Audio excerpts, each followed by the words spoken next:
Kamu pernah pulang malam lewat jalan sepi yang pinggirnya penuh pohon rindang? Pernah nggak tiba-tiba telinga kamu dengar suara tangisan wanita halus banget tapi jelas sekali?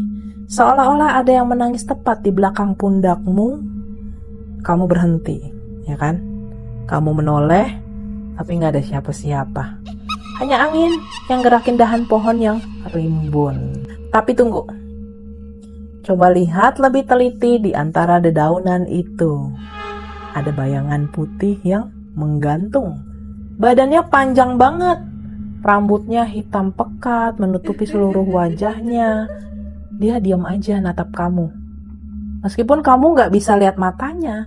Dan perlahan tangannya yang kurus panjang tuh mulai menjulur ke arahmu. Banyak orang bilang itu hanya imajinasi. Halu lu gitu kan. Banyak orang bilang itu cuma cerita nenek moyang buat nakut-nakutin anak yang pulang malam. Biasanya kan kalau jam-jam maghrib, ayo pulang. Tapi kenapa ratusan orang dari berbagai daerah di Jawa, mulai dari Jawa Barat, Jawa Tengah, sampai Jawa Timur, menceritakan pengalaman yang persis sama? Kenapa ada catatan sejarah sejak ratusan tahun lalu yang menyebutkan makhluk ini? Dan yang paling penting, kenapa sampai hari ini dia masih ada di sana menunggu korban baru yang lengah? Aduh, kasihan. Ini bukan sekedar cerita seram biasa. Ini adalah kisah tentang Wewe Gombel. Asal-usulnya yang menyedihkan, fakta sejarah yang jarang orang tahu, ratusan kesaksian nyata dari orang yang pernah bertemu dengannya, dan rahasia kenapa makhluk ini sampai sekarang belum bisa pergi dari dunia kita. Why? Duduklah dengan tenang. Kunci pintu rumahmu dan pastikan kamu nggak noleh ke jendela di belakangmu sebelum cerita ini selesai. Oke? Kita mulai dari yang paling dasar dulu ya. Banyak orang salah paham mengira Wewe Gombel itu sama persis dengan Mrs. K. Ya kan? Padahal bedanya jauh banget. Kalau Miss K itu wanita yang meninggal saat hamil atau melahirkan. Nah, kalau Wewe Gombel punya kisah asal-usul yang sangat spesifik dan menyedihkan. Secara umum, Wewe Gombel digambarkan sebagai sosok wanita berbadan sangat tinggi. Ada yang bilang bisa mencapai 2-3 meter, berpakaian serba putih lusuh, rambutnya hitam panjang dan berantakan, nutupin seluruh wajahnya sampai ke lutut. Panjang banget. Ciri khas yang membedakan dia dengan hantu lain adalah dia selalu menggantung di dahan pohon tinggi. Biasanya pohon beringin, mangga, atau asam jawa yang udah tua dan rimbun. Kakinya tuh nggak nyentuh tanah sama sekali. Dia tuh gelantungan kayak meluk dahan pohon dengan kedua kakinya yang panjang. Jadi gelantungannya pakai kaki, coy. Iu. Ada banyak versi cerita asal-usulnya yang turun-temurun dari mulut ke mulut. Tapi ada 2 versi yang paling umum dan paling banyak dipercaya. Bahkan ada catatan tertulisnya di buku-buku cerita rakyat zaman kolonial Belanda. Sampai sejauh itu dia. Versi pertama, ibu yang dihianati dan dibunuh. Ini sadis banget. Dulu ada seorang wanita muda yang sangat cantik, baik hati, dan baru aja menikah dengan pria yang sangat dia cintai. Nggak lama kemudian dia hamil dong, tapi suaminya ternyata pria yang jahat. Aduh, dia selingkuh sama wanita lain dan berencana menyingkirkan istrinya demi si selingkuhannya ini. Ya, gila kan? Ini gila nih. Laki-laki kayak begini nih. Emang dikebiri aja udah. Suatu malam suaminya nih ngajak dia jalan-jalan ke daerah yang sepi dan penuh pohon lebat. Di sana dia tuh nyeret istrinya, mukulin sampai babak belur, lalu menggantungkan tubuhnya di dahan pohon yang paling tinggi. Insane. Wanita itu meninggal dalam keadaan menderita, hatinya penuh kesedihan, kemarahan, dan rasa sakit yang luar biasa. Itu lagi hamil loh. Ini bener-bener laki-laki kebiri aja udah nih. Kacau banget ini. Dia gak sempat ngelahirin anaknya, dia gak sempat buat minta tolong, dia meninggal sendirian digantung di pohon. Gila. Arwahnya gak tenang, dia gak mau pergi ke alam baka, dia tetap menggantung di pohon itu, menangis meratapi nasibnya yang tragis, dan sejak saat itu dia menjadi Wewe Gombel. Ada versi yang kedua, wanita yang kehilangan anaknya. Versi ini lebih banyak diceritakan oleh warga Jawa Barat, termasuk di daerah sekitar Depok, Bogor, Jakarta Selatan. Konon ada seorang ibu yang anaknya hilang, diculik atau tersesat di hutan. Ibu itu mencarinya berhari-hari, berminggu-minggu, bahkan berbulan-bulan tanpa henti. Dia nggak bisa makan, nggak tidur. Dia keliling-keliling manggil nama anaknya sambil nangis. Ya gimana namanya orang stres yang kehilangan anak ya? Mana juga bisa kayak gitu kali. Hingga akhirnya dia meninggal karena kelelahan dan kesedihan yang mendalam di bawah pohon tua. Arwahnya terus mencari anaknya. Dia selalu naik ke dahan pohon supaya bisa melihat dari jauh apakah anaknya ada di sana. Karena dia terus cari anaknya dan gak pernah ditemukan, dia sering manggil-manggil anak orang lain nih yang lewat. Dia ngira itu anaknya sendiri. Makanya banyak orang tua yang nasihatin anaknya untuk gak main sampai jam-jam maghrib. Banyak orang cuma tahu dia gantung di pohon, tapi sebenarnya ada banyak hal tentang kebiasaan wewe gombel yang jarang diceritakan orang. Yuk kita bahas satu persatu. Kapan dan di mana dia muncul? Wewe gombel ini gak muncul sembarangan. Dia paling sering terlihat itu pas senja menjelang malam. Nah makanya jam-jam mau deket maghrib ya kan. Atau tepat di tengah malam, antara jam 11 malam sampai jam 3 pagi. Terus saat bulan purnama bersinar terang. Ini kayak lagu ya. Atau saat hujan deras disertai angin kencang. Di jalan sepi pinggir desa, jalan dekat kuburan tua, hutan bambu atau pohon besar yang sudah berumur puluhan bahkan ratusan tahun. Uniknya, dia juga sering terlihat di jalan-jalan lama yang sekarang sudah masuk area perkotaan. Seperti beberapa jalan tua di Depok, Cinere, daerah pinggiran Jakarta yang dulunya masih hutan. Pohon tua yang dia tempatin kadang masih ada berdiri di tengah gedung atau perumahan gitu kan. Ih, mana itu sering banget dapat orderan Grab ya dulu ya. Ke daerah-daerah sana, sering banget, banyak banget pohon tuanya. Mana pulang subuh kadang tuh, tapi untungnya nggak pernah tuh ketemu. Tuhan baik banget jagain Manai. Bagaimana cara dia memancing korban? Dia nggak langsung menyerang. Dia punya trik jitu untuk memancing orang mendekat sendiri. Yang pertama, suara tangisan. Ini tanda paling awal. Suara itu halus, kayak wanita yang lagi bersedih banget gitu, lagi galau. Lama-lama makin keras. Kadang terdengar seperti tangisan anak kecil supaya orang yang lewat itu merasa iba dan mau mendekat menolong. Terus yang kedua, suara panggilan. Dia sering memanggil nama orang yang lewat. Atau memanggil gini, "Nak, kemarilah sebentar." Ih, dengan suara lembut. Kalau kamu menoleh atau menjawab, dia akan makin tertarik sama kamu.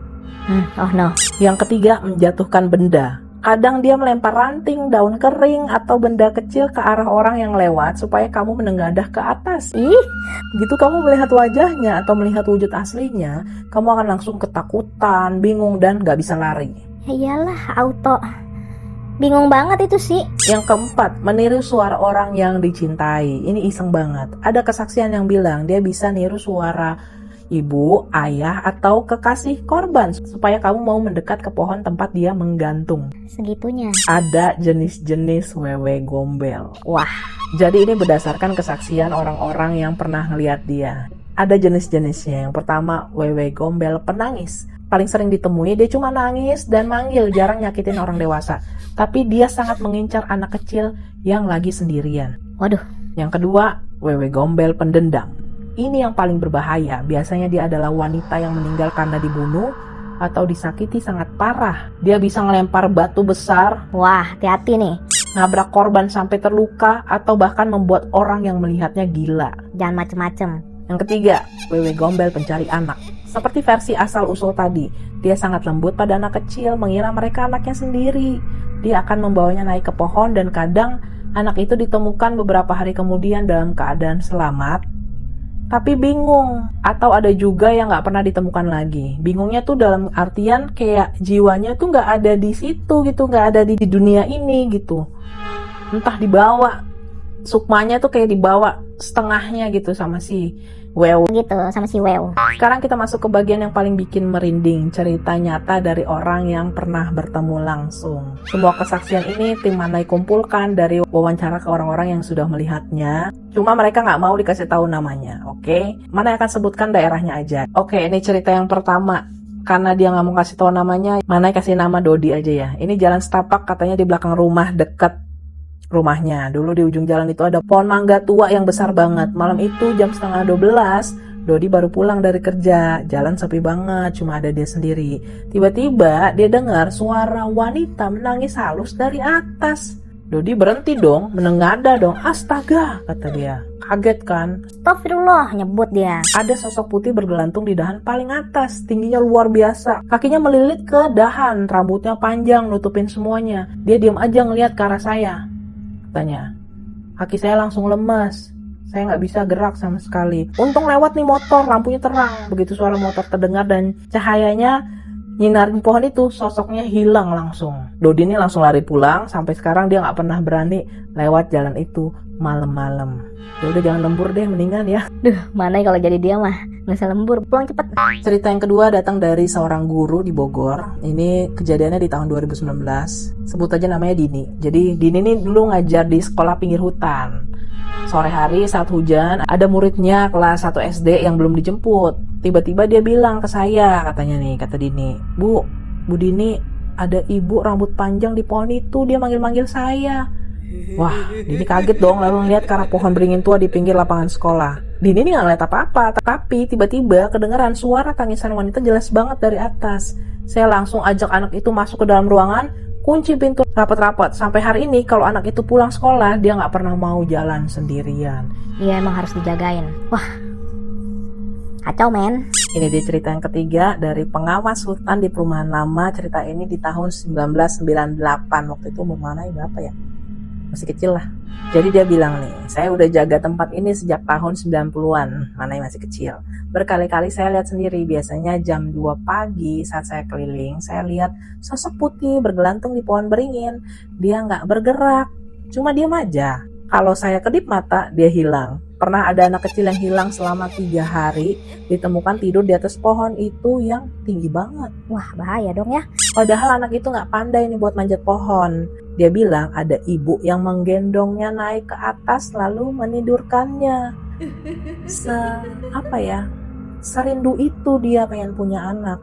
Banyak mitos yang beredar tentang wewe gombel. Ada yang benar tapi banyak juga yang cuma omongan doang. Kita bedah lagi, mitosnya wewe gombel bisa terbang dan mengejar orang sampai ke rumah. Yang benar adalah faktanya wewe gombel ini sangat terikat sama pohon ya, atau tempat dia meninggal. Dia tuh jarang banget tuh gerak jauh dari tempat itu. Kalau kamu lari menjauh dan gak noleh ke belakang, dia juga gak akan ngejar kamu. Jadi jangan kepedean. Ya kan, jangan kepedean dikejar gitu. Ini ada mitos lagi, wewe gombel suka memakan daging manusia. Faktanya hampir gak ada kesaksian yang menyebut dia memakan manusia. Dia cuma sedih, kesepian, dan kadang marah. Dia paling suka ngajak anak kecil pergi tapi jarang sampai bunuh orang. Tuh. Terus ada lagi mitosnya wewe gombel takut benda tajam atau bawang putih. Faktanya adalah berdasarkan banyaknya kesaksian orang-orang nih, cerita-cerita orang, hal yang paling ampuh untuk mengusirnya adalah membaca ayat-ayat suci agama masing-masing, berdoa dengan tenang, dan jangan pernah panik atau menjawab panggilannya. Gitu loh. Oke. Mana kasih tahu nih cara melindungi diri kalau kamu bertemu atau mendengar suaranya. Yang pertama, jangan pernah menengadah ke atas ke pohon gitu ya kalau dengar suara tangisan atau panggilan misterius. Terus yang kedua, jangan jawab, jangan noleh, dan jangan berhenti berjalan. Yang ketiga, segera berdoa sesuai agama dan kepercayaan masing-masing. Oke? Yang keempat, jangan lewat jalan sepi sendirian malam hari, apalagi dekat pohon tua. Yang kelima, kalau ada anak kecil yang bilang dia dipanggil sosok yang gak dikenal, segera ajak mereka ke tempat ramai atau masuk rumah lalu kunci pintu. Ya, tolongin anak itu. Banyak orang bilang hantu itu gak ada, semuanya cuma imajinasi kita sendiri karena ketakutan. Tapi kenapa ratusan orang dari zaman dulu sampai sekarang menceritakan pengalaman yang persis sama? Kenapa catatan sejarah udah ada nih sejak 150 tahun yang lalu, dan kenapa sampai hari ini masih ada orang yang melihat sosok itu bergelantungan di dahan pohon tua? Nah, wewe gombel sebenarnya bukan makhluk yang kejam yang suka menyakiti orang.